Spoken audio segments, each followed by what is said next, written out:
Hi, అందరికీ good evening అండి. ఈరోజు నేను పొటాటో కర్రీ చేశాను. టమాటో కర్రీ ఇది బిర్యానీలోకి, వెజ్ కర్రీస్, వెజ్ రైస్ల్లోకి వాటిలోకి చాలా బాగుంటుంది.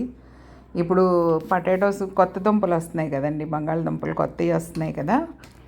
ఆ కొత్త దుంపలు తొందరగా ఉడికిపోతాయి అన్నమాట, ఎక్కువసేపు ఉడకపెట్టక్కర్లా.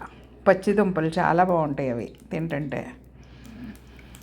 కనుక ఇది ఎలా వండుకోవాలంటే అందరికీ తెలిసిన ఐటమే అనుకుంటున్నాను.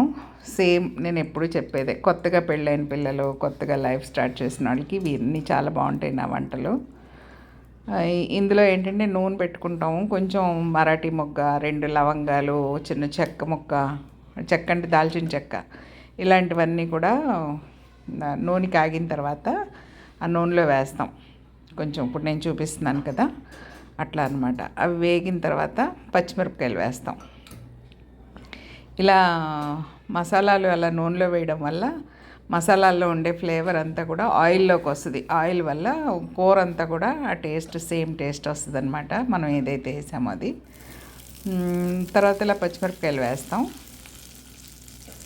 పచ్చిమిరపకాయలు వేసిన తర్వాత ఉల్లిపాయలు వేసేస్తాం.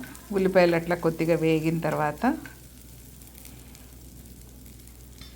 టమాటో పేస్ట్ చేసి పెట్టుకున్నానండి. టమాటా ముక్కలు పేస్ట్ చేసేసాను. ముక్కలంటే ఉడకడం కొంచెం లేట్ అవుతుంది అనమాట. అదిను ముక్కలు విడివిడిగా కనిపిస్తాయి, ప్రత్యేకంగా కూరలాగా మిక్స్ అయిపోయి గ్రేవీలాగా ఉండదన్నమాట. అందుకని చెప్పి ఆ టమాటాని నేను పేస్ట్ లాగా చేసేసాను. మిక్సీలో వేసేస్తే ఒక్క రౌండ్ తిరిగేసరికి మంచి పేస్ట్ తయారైపోయింది. నేను కొద్దిగా అట్లా దగ్గరికి వేపుకుంటే ఈజీగా కూడా అవుతుంది. ముక్కలంటే చాలా టైం పడుతుంది. ముక్కలు ఆ ముక్క వేరేగా ఈ ముక్క వేరేగా అలా కనిపిస్తాయి అన్నమాట. అందుకని చెప్పి నేను అల్లం వెల్లుల్లి పేస్ట్ వేసాను అందులో కొద్దిగా.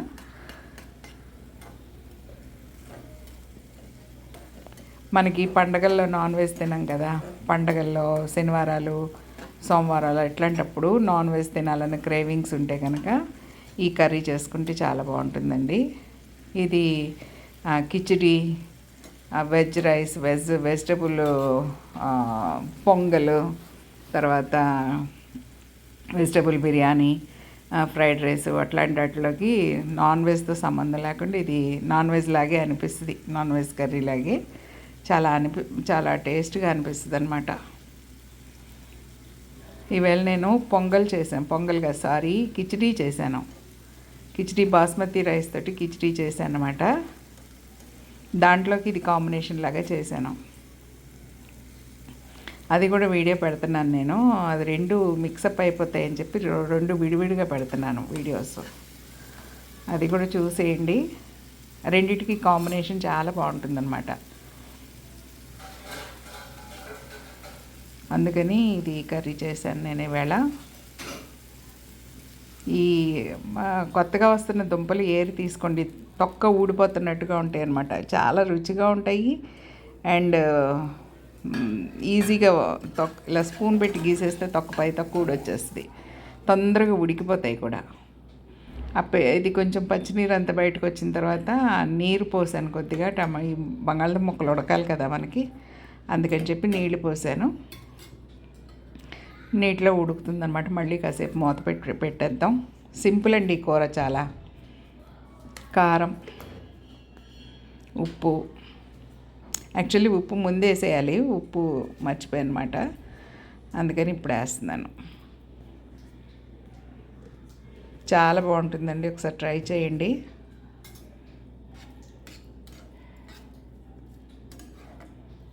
అలా దగ్గరికి అయిన తర్వాత కొద్దిగా లైట్గా గరం మసాలా పౌడర్ చల్లుతాను. ఇంకేం తక్కువ అండి కూరకి, నాన్ వెజ్ లాగే ఉంటుంది సుమారుగా. చక్కగా హ్యాపీగా తినేయచ్చు. అది ఉడుకుతున్న ఆవిరి ఉంటుంది కదా, ఆవిరి కెమెరాకి పట్టుకుని అట్లా కనిపించట్లేదన్నమాట. చూడండి, చక్కగా ఉడికిపోయింది దుంప. పచ్చి దుంపే, ఉడకబెట్టాల్సిన అవసరం లేదు ముందుగా.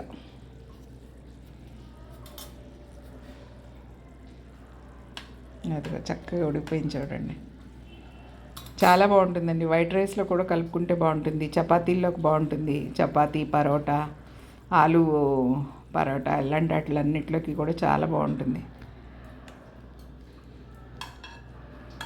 నచ్చితే లైక్ చేయండి, షేర్ చేయండి.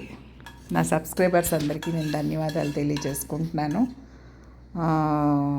ఇంకా సబ్స్క్రైబ్ చేయని వాళ్ళు చేయండి please. Thank you very much.